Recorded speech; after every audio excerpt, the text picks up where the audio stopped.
taxawaayam xam ko itam ci démb ak tey lettre bi mu bind d'abord bala ñëw ci fond bi mais forme lettre bi laa bëgg nga jàngatal ma. non da ngay wax d'abord ni Robert Bourgi sénégalais la. sénégalais waaw loolu nit ñi dañ koy fàtte.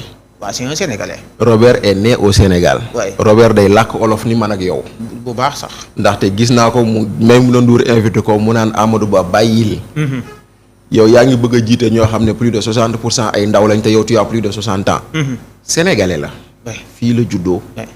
defe naa bu ma juumul baayam fii lañ ko suul.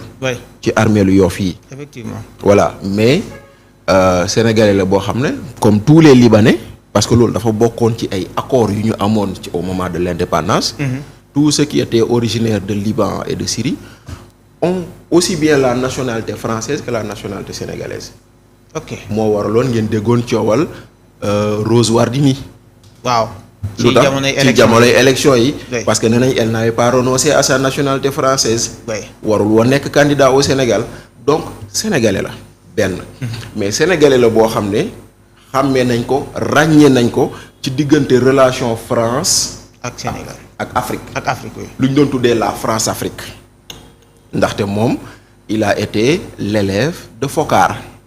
Foccart moo nekkoon dans l'histoire du temps de De Gaulle, de Pompidou, de Chirac, de Mitterrand, l'intermédiaire entre les États français, les chefs d'État français et l'Élysée.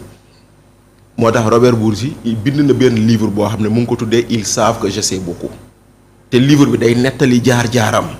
fu mu jaar ak ay président nan lañ doon jëlee ay xaalis di ko def ci ay jémbe.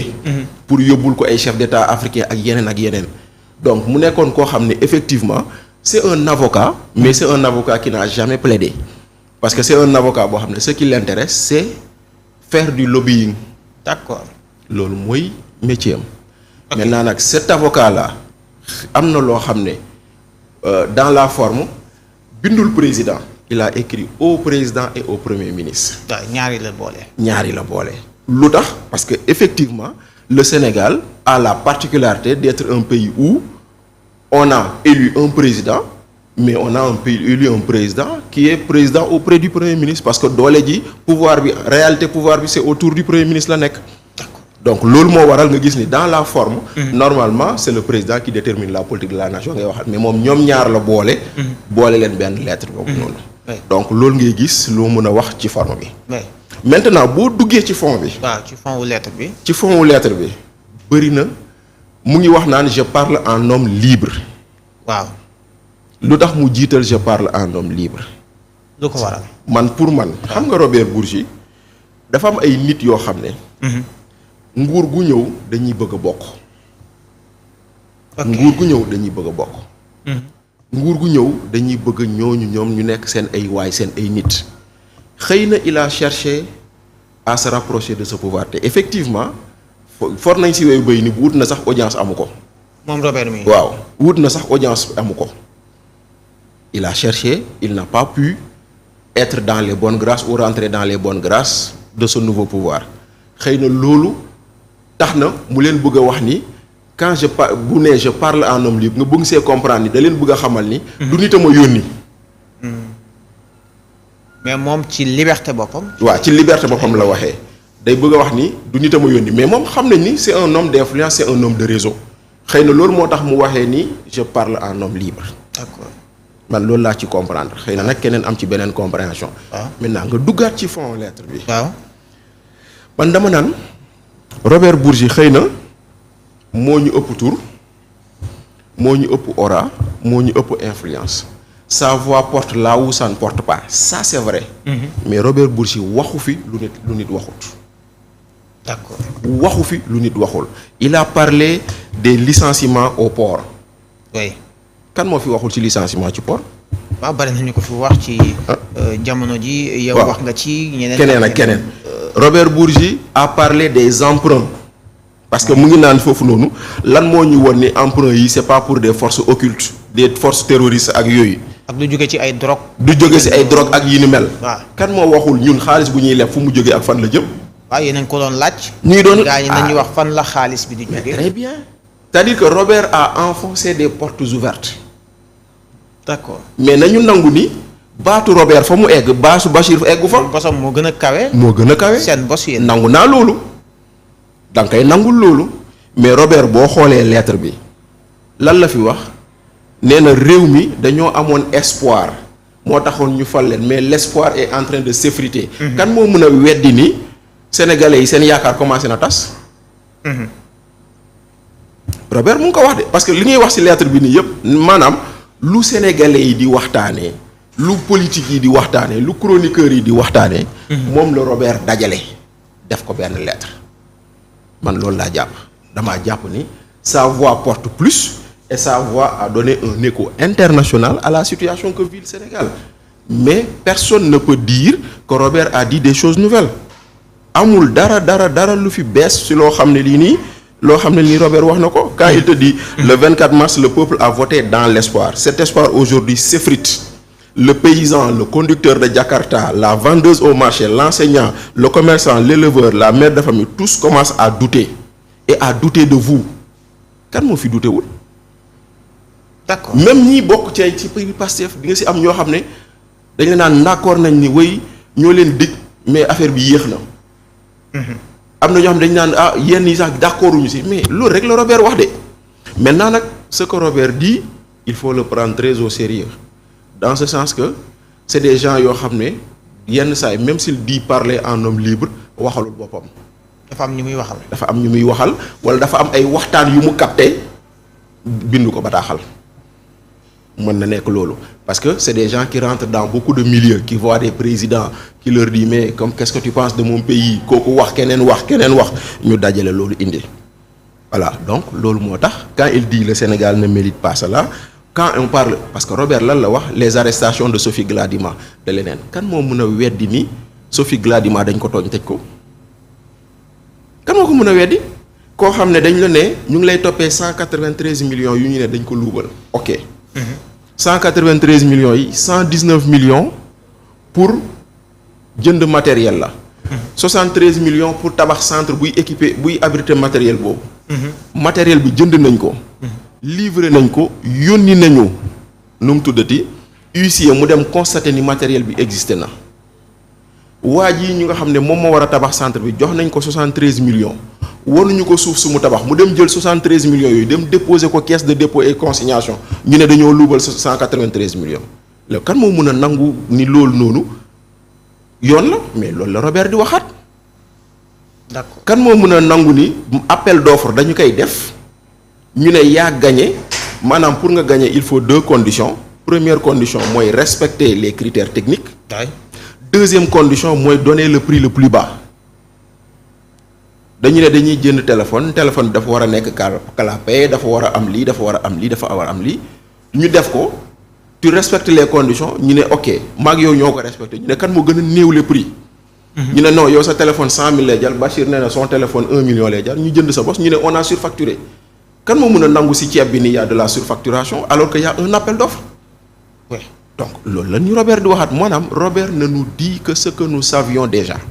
d'accord maintenant nag sa voix porte là où la voix des autres ne porte pas. kon moo tax les pouvoirs publics ont intérêt à faire très attention à ce que dit Robert.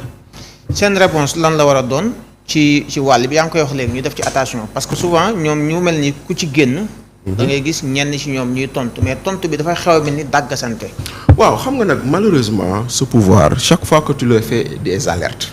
waaw chaque fois que tu leur fais des alertes du ñu xool li ngay wax kii wax la ñuy xool. waaw mooy maanaam au lieu d'écouter le message. oui. ils s'en prennent au messager c'est ça c'est le propre de Pastef malheureusement ndaxte quand aujourd'hui quand Robert dit la justice est au sens unique kan moo ko mën a weddi. ci benn parti lay kii wala ci benn ci benn parti loolu la Robert di wax. mais tey jii nii ñoom lan moo war a nekk seen réponse faire douter Robert ou faire mentir Robert. mooy maanaam woon ko ni la justice n'est pas au sens unique. ku ñu war a bàyyi ñu bàyyi la. ku ñu war a jàpp ñu jàpp la. loo newoon démb baaxul waroo ci jàpp ni tey. bu boobaa da ngay tëj gémmiñu Robert da ngay tëj gémmiñu Bachir da ngay tëj gémmiñu keneen ku mel ni ñoom. donc aujourd'hui la situation du port Waly Diouf Bodian fexe ba ni dàggasante ak xaste du nekk ci luñ koy gis mais ñu gis ko ci luy jëmmal port bi kanam. yaa ngi dégg. mu ngi tudd baykat bi dégg naa tey jii nii directeur de cabinet du ministre délégué à la professionnalisation xaw ma aux coopératives mu naan on a récolté 150 000 tonnes d'arachide mais kan moo ko récolté loolu lañ bëgg a xam. est-ce que Sonacos la wala c'est tous les huiliers ñoo récolté 150 000 tonnes alors que dañu ne woon Sonacos rek 300 000 tonnes la waroon récolté kon bu nee béykat yi am nañ coono xam nga mu ngi noonu. nañu fexe kon ba campagne bi di ñëw coonoy béykat yi bu fi am. nañu fexe ba dawalkatu Jakarta boobu nga xam ne Robert mu ngi koy tudd. kooku gis boppam ci réew mi nu muy doxee. nañu fexe ba la vendeuse de marché bii Robert yu tudd. kooku bu demee mu am lu mu jaay am weccet foofu mooy doon réponse bi mais pas nekk fi di xastante pas nekk fi di saaga ko parce que Robert c'est un Sénégalais c'est un Français moom am na lu muy am te mënoo ko tere mu am lu muy am te nag dafa am ñoo xam ne mieux vaut les avoir avec soi que contre soi. Robert même si bu àndut ak yow na la noppal nga liggéey parce que benn baatu Robert ak ñaari baatu Robert yow nga am problème am na ñoo xam ne bu ñu bëggoon investir Sénégal dañuy woo Robert ne ko qu'est-ce que tu en penses. laaj ko xalaatam laaj ko xalaatam s'il vous dit que non c'est pas un pays sûr waa ji day téye xaalisam. kon kii nguur gi dafa war a naxtaan ak moom. non déglu ay wax je ne sais non naxtaan je ne sais pas mais au moins na bàyyi xel ci lu mu wax. parce que li Robert wax la ñëpp doon wax xëy na dañ ko doon wax ñu ne non ñii ay opposants la ñu ñii ay mécontents la ñii ay frustrés la ñu waaw système bi moo changé parce que yooyu lañ la doon tontu. waaw système bee changé ay frustrés la ñu ay mécontents la ñu waaw seen ceeba niinatul wala lu ñu doon amamuñ ko mais non c'est une situation que les gens vivent que les gens décrivent ndaxte ñun ñii ñooy dugg ci Sénégalais yi. ñooy dem seeti mécanicien bi. ñooy yóbbu suñu oto ci laveur bi. bu fekkente ne man nga xam ne tous les jours dama daan yóbbu sama oto ñu koy raxas tous les jours ma fay 2000 francs bu dee maintenant je le fais une fois tous les 3 jours xoolal sama laveur dama grand géej naa gis ma ne ko waa dëkk bee dëgër. parce que man bu ma ko doon jox tous les jours 2000 francs à la fin de la semaine je lui ai donné 12000. effectivement mais tey jii ñaata laa koy jox 3000 4000. 4000 pare nga ci. pare naa ci kon nag moom il a un manque à gagner de 8000 ce manque à gagner de 8000 francs. day tax moom dépense am manqué na 8000 francs et ainsi de suite. donc yooyu yëpp lañ nekk di wax nii. maintenant comment trouver la solution moo tax pour man foofu la débat bi war a nekk. foofu la débat bi war a poser maintenant bu leen neexee nag ñu xas Robert parce que ay nañ ci loolu ku leen critiquer ñu xas ko bu leen neexee nag ñu jéem a naan Robert way daf ñu doon ut ci audience may ñu ko moo tax muy waxee nii dafa mer wala dafa kii bu leen neexee ñu wax loolu mais il gagnerait à écouter Robert te tabaski bii jàll lii Robert wax suñu imam yi wax nañ ko. bari na imam yu ci wax. parce que mais imam am na gis naa ci imam bu ne tabaski bi nu mel mosu fee am. dafa metti dafa tar trop ci sénégalais yi. mu ne tabaski bi dafa tar dafa metti am na it imam yu ne lii ñu dund nii yàlla bu ñu ko dund déwén. kon nag dafa metti trop dafa metti trop ñëpp ko constaté maintenant nag comment trouver une solution à ça loolu mooy wax ji moo tax man ma bokkoon si ñu gëmoon ni woote dialogue pour parler du système politique perte de temps la parce que lii mooy urgence. suñu koom-koom bi. suñu koom-koom bii nërmeelu soox ba nit ñi di waaj a bëgg a kii lii mooy urgence mais woote nit ñi kaay leen ñu waxtaan kaay leen ñu dialogue loolu du urgence. ndaxte comme je dis le système politique qui a produit 3 alternances on ne peut pas dire qu'il est mauvais. effectivement waaw président Diomaye prison la jóge dugg palais. système politique bi. système politique bi moo ko may.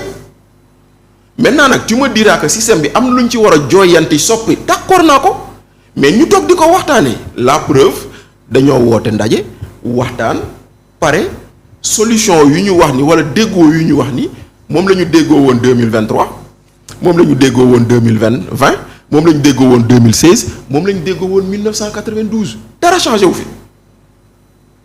xoolal les mêmes points d'accord les mêmes points de désaccord xam nga lan moo changé. ñii nekkoon pouvoir ñoo ne opposition ñii ne opposition nekk pouvoir ñii ne woon démb article 80 nañ ko effacer baaxul. ñoo ne tey nañ ko fi téye. ñii bañoon ñu changer article 80 démb tey ñoo ne nañu soppi article 80. loolu rek a fi changé. oui nit ñi ñooy changer. nit ñi ñooy changer. commencé changer seen i wax. mais dara. amul benn point d'accord boo xam ne mën nga ko yëkkati nga ne lii c'est une avancée c'est une révolution dans ce que le dialogue a produit moo taxoon ñun ñu jàppoon ni le vrai débat devrait être économique. Mais pas politique. Et malheureusement tey jii nii le pouvoir gagnerait à comprendre que Robert la mu wax mooy le sénégalais yi wax Robert la mu wax mooy lu nit ñi ñëpp wax maintenant nag lu si des mooy moom naka lay utee saafara si lu nit ñi wax loolu mooy lu si des. beneen bi mu wax ci biir tam bokk na ci li ñu doon jàmbat ñëpp di ko jàmbat bokk na ci wax nga ko léegi koom-koom bi nga xam ne kenn xamul fan la jëm. waaye tam